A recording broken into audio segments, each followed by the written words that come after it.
Le secteur tertiaire est le premier secteur d'activité. Les services représentent environ 75% de la production de richesses et des emplois en France. Sa part dans l'économie ne cesse d'augmenter. On distingue les services marchands et non marchands. Les services marchands ont pour but de dégager des bénéfices, de faire du profit. Il s'agit par exemple des commerces ou des banques qui appartiennent à des acteurs privés.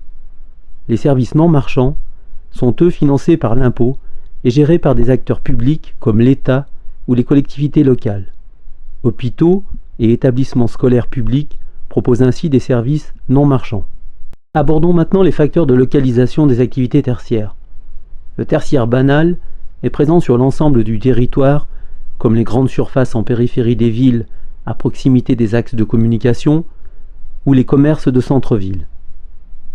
Avec le phénomène de métropolisation, les métropoles, et notamment Paris, concentrent les activités tertiaires supérieures. La finance dans les quartiers des affaires, la recherche, les services spécialisés. Les métropoles disposent de nombreux atouts. La présence d'une main-d'œuvre hautement qualifiée, une ouverture sur l'Europe et le monde par leur connexion au réseau de transport rapide, qu'il s'agisse des transports terrestres ou aériens.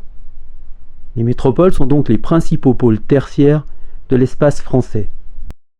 Le tourisme occupe une place particulière en France.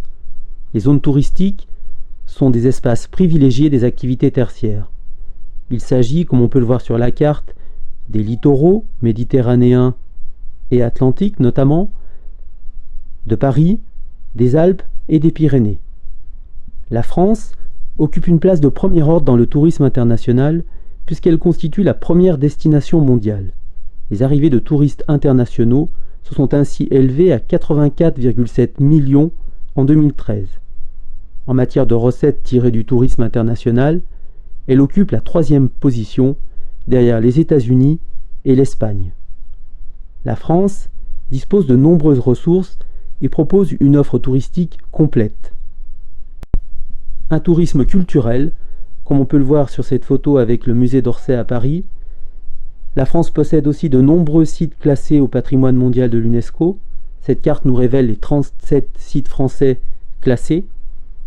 Les parcs d'attractions attirent de nombreux Européens. La France accueille l'unique parc Disney en Europe. La diversité climatique et paysagère permet une variété touristique, du tourisme balnéaire, comme on peut le voir sur la photo de Bandol sur la Côte d'Azur, au tourisme de sport d'hiver. Sur cette photo, on aperçoit la station de Courchevel en Savoie. Enfin, le tourisme vert se développe dans les espaces ruraux. Le tourisme est donc une activité souvent présente sur le territoire français. Comme les autres activités, ces espaces sont soumis à des dynamiques. La mondialisation est à l'origine d'une forte concurrence. Enfin, le tourisme, par les nombreux aménagements réalisés sous l'impulsion de l'État et d'acteurs privés, exerce une forte pression sur l'environnement. Il doit relever le défi du développement durable.